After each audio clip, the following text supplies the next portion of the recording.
Hi everybody, it's Rachel here from Scrappy Happy here on YouTube. I also go by the same name, Scrappy Happy, over on Instagram. Thank you for joining me for part 2 of this tutorial series where I am creating a traveler's notebook folio. My two passions and two loves, folios and traveler's notebooks, and all things skinny. I'm using the Scotch tacky glue to assemble and put the pages onto my notebook. This is because you do with white glue have a little bit of leeway to get those pages centered on. So the front cover pattern paper measures 4 1/4 by 8 1/2, and you will need that. Actually, yeah, 8 1/2. So you will need that measurement just only for the front cover, and so then the spine is 3/4 of an inch by 8 1/2, and then the back measures the same thing as the front, which was 4 1/4 inches wide and 8 1/2 long for the back. And so we have lots of leeway. And let me tell you, it was so hard to choose which pattern paper from this Doodlebug Fairy Garden collection I was going to use. And it was particularly hard to use this particular one because it had all that cute journaling on the other side. But I really wanted to have a basic pattern so that I can put some of my stickers and things on the front of this to decorate. So I did end up going with this very classic Doodlebug pattern that seems to go into all their collections.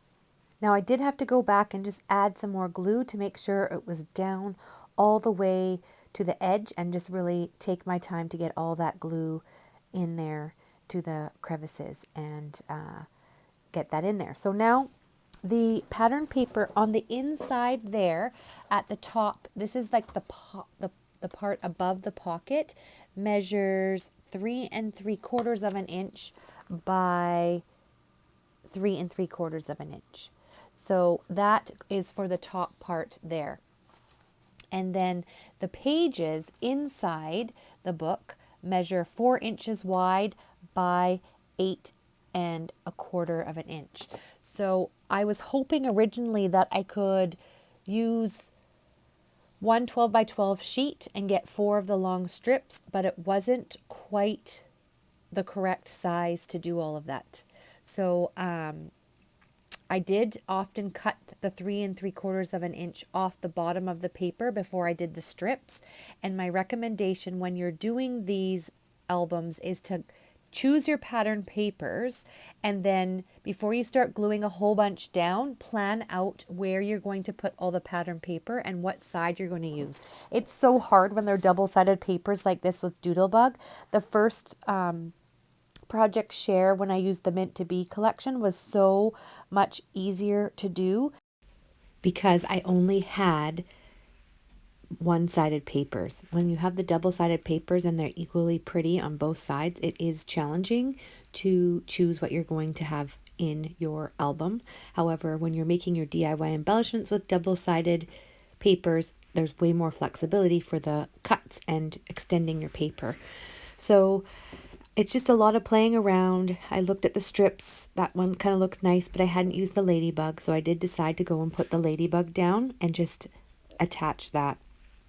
And as I said before, the Scotch quick dry adhesive really does allow you to move things around in case you don't get it quite on the spot that it needed to go on.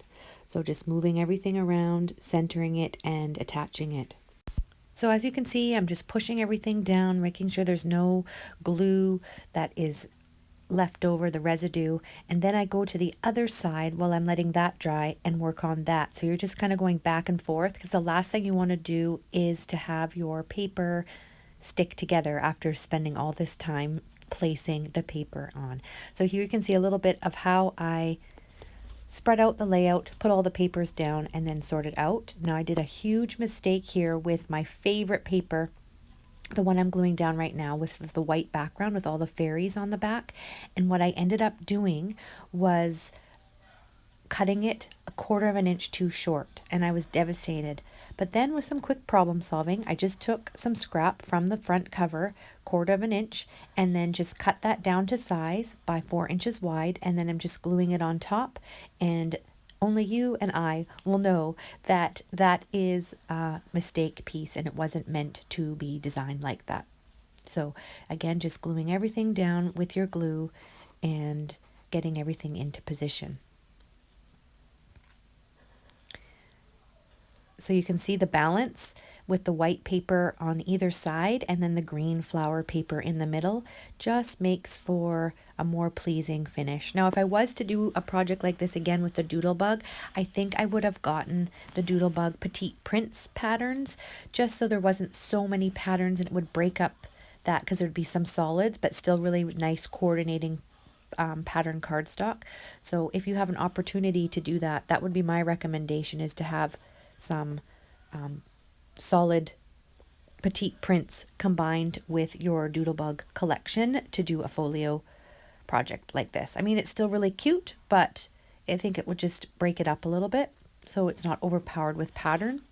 It'll be interesting to see what happens when I go to decorate because you want those cute ephemeras. So here's the project here, all decorated.